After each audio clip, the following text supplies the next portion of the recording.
Assalamualaikum warahmatullahi wabarakatuh. Nama saya Doni Agus Prakoso, NIM saya di 205182003. Eh, Hari ini saya akan mempresentasikan tentang kelas Kapita Selekta Pidana dengan Bapak Heri Firmansyah.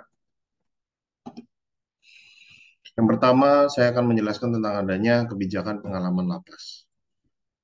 Di dalam pendahuluan, lapas adalah singkatan dari Lembaga Permasyarakatan di dalam bahasa Indonesia. Lapas adalah lembaga atau tempat yang digunakan untuk mengawasi, mendidik, menjaga orang yang telah dihukum pidana, baik sementara waktu ataupun waktu tahanan untuk menjalani di dalam hukuman penjara tersebut.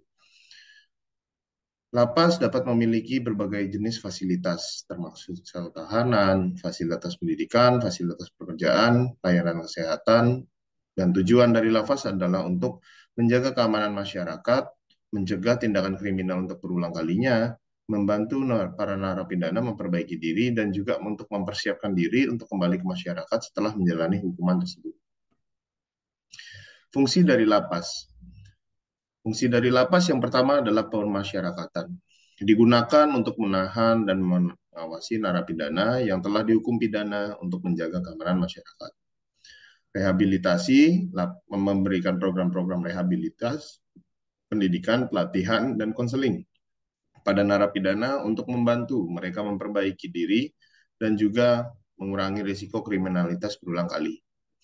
Pencegahan, dengan menjaga narapidana di dalam lapas, berperan untuk menjaga ataupun mencegah mereka untuk melakukan tindak kriminal selama masa hukuman mereka. Persiapan integritas, mempersiapkan narapidana untuk kembali ke masyarakat setelah menjalani hukuman, termasuk memberikan pelatihan, keterampilan agar mereka bisa dapat mendapatkan pekerjaan dan juga menjadi anggota produktif di dalam masyarakat tersebut. Pengawasan hukuman, lapas memastikan bahwa hukuman yang dijatuhkan oleh pengadilan dilaksanakan sesuai dengan hukuman dan juga kepatuhan hukum, mengawasi narapidana dan juga memastikan bahwa mereka mematuhi aturan yang berlaku di dalam lembaga tersebut. Di dalam undang-undang yang berlaku tentang lapas, undang-undang mengenai lapas di Indonesia adalah Undang-Undang Nomor 12 Tahun 1995 tentang Permasyarakatan. Undang-undang ini mengatur aspek berbagai terkait lembaga permasyarakatan, termasuk tugas dan juga wewenang petugas permasyarakatan dan juga hak dan kewajiban dari narapidana tersebut, serta berbagai ketentuan yang berkaitan dengan permasyarakatan di Indonesia. Di dalam sisi peradilan tentang lapas, lembaga permasyarakatan atau lapas mencakup berbagai aspek yang berkaitan dengan bagaimana peradilan dan sistem hukum berperan dalam mengelola narapidana dan juga lembaga permasyarakatan. Beberapa hal yang terkait dengan sisi peradilan tentang lapas termasuk peradilan yang memiliki peran sentral dalam menjalankan sistem permasyarakatan, memastikan bahwa hukuman diberikan sesuai dengan hukum, dan juga hak-hak narapidana dan dilindungi juga. Pemahaman dan juga penegakan hukum dalam konteks pemasyarakatan adalah kunci dalam menjaga keadilan dalam sistem peradilan pidana. Yang kedua, saya akan menjelaskan tentang hukuman mati. Di dalam satu pendahuluan, hukuman pidana mati adalah sebagai bentuk hukuman tertua dalam sejarah manusia, telah menjadi topik perdebatan dan juga kontroversi yang berkelanjutan di seluruh dunia. Menjelaskan aspek legal dan kontroversi yang terkait di dalam hukuman pidana mati. Penjelasan tentang pidana mati. Hukum pidana mati adalah hukuman yang diberikan kepada seseorang yang dinyatakan bersalah dalam suatu tindakan tertentu dan hukum dengan cara dieksekusi sampai mati. Hukuman pidana mati telah menjadikan topik kontroversial di beberapa negara, wilayah di seluruh dunia. Pendekatan terhadap hukuman mati sangatlah bervariasi dari satu negara ke negara yang lain. Beberapa negara masih menjatuhkan hukuman mati atas sejumlah tindak pidana, termasuk pembunuhan berencana, terorisme, dan tindak pidana narkotika. Banyak negara lain telah menghapuskan hukuman pidana mati dan juga menggantinya dengan hukuman penjara seumur hidup atau hukuman lain yang dianggap lebih manusiawi daripada hukuman pidana mati. Yang pertama adalah sejarah dan juga penggunaan. Hukuman pidana mati telah ada sejak zaman kuno dan digunakan sebagai cara untuk menghukum pelanggar hukum serius. Di beberapa negara, hukuman pidana mati masih digunakan hingga hari ini dalam konteks tindak pidana tertentu. Yang kedua adalah hukum internasional, di mana sejumlah instrumen hukum internasional seperti Konvensi Hak Sipil dan juga Politik Internasional PBB menekankan hak asasi manusia termasuk hak atas perlindungan kehidupan. Oleh karena itu, hukuman pidana mati atau hukuman mati saat ini dianggap sebagai pelanggaran hak asasi manusia oleh beberapa organisasi hak asasi manusia di negara-negara lain. Adapun kontroversi terkait hukuman pidana mati. Risiko dari kesalahan tersebut adalah salah satu argumen utama menentang hukuman pidana mati yaitu risiko dari kesalahan. Ada sejumlah kasus yang telah terjadi di mana orang yang awalnya dihukum mati kemudian ditemukan tidak bersalah. Ini menimbulkan pertanyaan serius tentang keadilan di dalam sistem peradilan negara tersebut. Yang kedua adalah hak asasi manusia, penganut penentang terhadap hukuman mati yang mengklaim bahwa hukuman tersebut melanggar hak asasi manusia yang terutama untuk hak hidup dan juga hak untuk disiksa atau diperlakukan dengan cara yang merendahkan martabatnya. Di dalam sejarahnya, di dalam era kolonial Belanda, hukuman mati diperkenalkan oleh pemerintah kolonial Belanda Indonesia. Pada masa itu, hukuman mati sering diberikan kepada tahanan politik dan juga pelaku tindak pidana yang dianggap serius. Pelaksanaan hukuman mati pada masanya, ini biasanya melibatkan tembak mati atau juga dihukum gantung. Yang kedua adalah era kemerdekaan, di mana setelah Indonesia merdeka pada tahun 1945, hukuman mati tetap ada dalam sistem hukum di Indonesia. Hukuman mati tetap diberikan kepada kasus-kasus tertentu, terutama dalam konteks tindak pidana yang dianggap sangatlah serius di Indonesia, seperti pembunuhan berencana. Di dalam reformasi hukuman mati pada tahun 2004, Indonesia menghapuskan hukuman mati untuk sejumlah tindak pidana seperti tindak pidana ekonomi, narkotika, dan sebagai bagian dari reformasi hukuman mati. Hukuman mati tetap diberikan dalam kasus pembunuhan berencana maupun terorisme yang terjadi di Indonesia.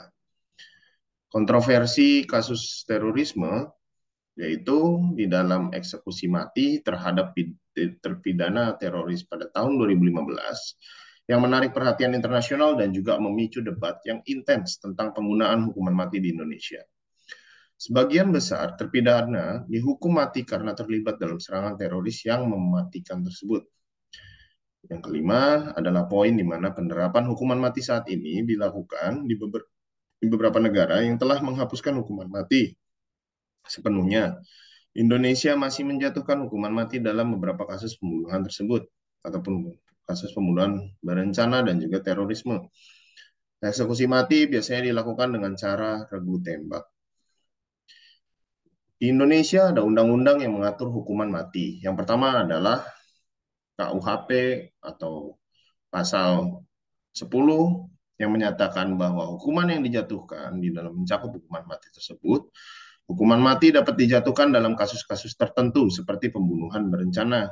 Yang kedua adalah KUHP pasal 338 yang mengatur hukuman mati untuk pelaku tindak pidana pembunuhan berencana maupun pembunuhan berencana itu adalah pembunuhan yang direncanakan dengan sadar sebelumnya. Yang ketiga adalah Undang-Undang Narkotika, yang di mana undang-undang terkait narkotika tersebut, seperti Undang-Undang Nomor 35 Tahun 2009 tentang narkotika, yang menyatakan bahwa pelaku tindak pidana narkotika tertentu dapat dihukum mati. Dan juga penerapan hukuman mati dalam kasus narkotika telah menimbulkan banyak kontroversi dan juga perdebatan dari setiap publik.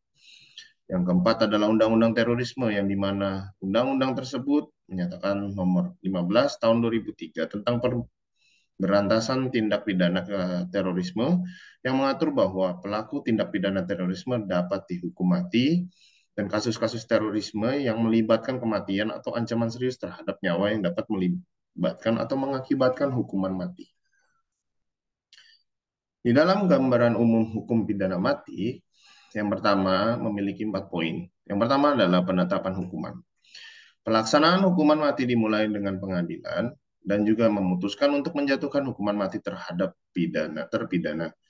Ini biasanya melibatkan sidang pengadilan yang adil di mana pidana yang dinyatakan bersalah atau atas tindak pidana yang serius, seperti pembunuhan berencana maupun terorisme. Yang kedua, lakukan upaya banding, di mana terpidana yang dihukum mati sering memiliki hak untuk mengajukan banding terhadap putusan pengadilan. Ini adalah salah satu proses hukum yang memungkinkan terpidana untuk mengajukan alasan-alasan mengapa hukuman mati tidak seharusnya diberlakukan. Dan banding ini dapat mengarah pada revisi hukum atau bahkan penghapusan hukuman mati tergantung pada hukum yang berlaku di negara tersebut. Yang ketiga adalah penundaan dari eksekusi. Setelah semua proses hukum selesai, jika banding tidak berhasil atau tidak diajukan, eksekusi mati biasanya akan dijadwalkan. Terkadang ada penundaan eksekusi karena alasan tertentu, seperti kebutuhan lebih lanjut untuk menyelidiki atau alasan kemanusiaan. Yang keempat adalah tempat metode eksekusi, yang dimana cara dan tempat eksekusi mati bervariasi antara satu negara ke negara lainnya, dan juga beberapa negara menggunakan regu tembak. Sedangkan yang lain menggantung terpidana mati tersebut, dan juga ada negara yang menggunakan metode lain, seperti melakukan suntik mati, tempat eksekusi bisa di penjara maupun di lapangan tembak ataupun khusus yang ditentukan oleh pengadilan. Ada beberapa pro dan juga kontra di dalam hukum pidana mati. Yang pro adalah deterensi. Salah satu argumen pro adalah bahwa hukuman pidana mati dapat berfungsi sebagai deterensi atau pencegahan. Beberapa percaya bahwa ancaman eksekusi mati dapat mencegah individu-individu dari melakukan tindak pidana yang sangatlah serius, seperti pembunuhan berencana atau terorisme, karena mereka takut akan ada konsekuensi tersebut. Yang kedua adalah balas dendam, yang dimana beberapa orang melihat hukuman mati sebagai bentuk balas dendam yang adil terhadap pelaku tindak pidana yang melakukan kejahatan. Hukuman mati dapat memberikan keadilan kepada korban dan juga keluarga mereka. Yang ketiga adalah biayanya.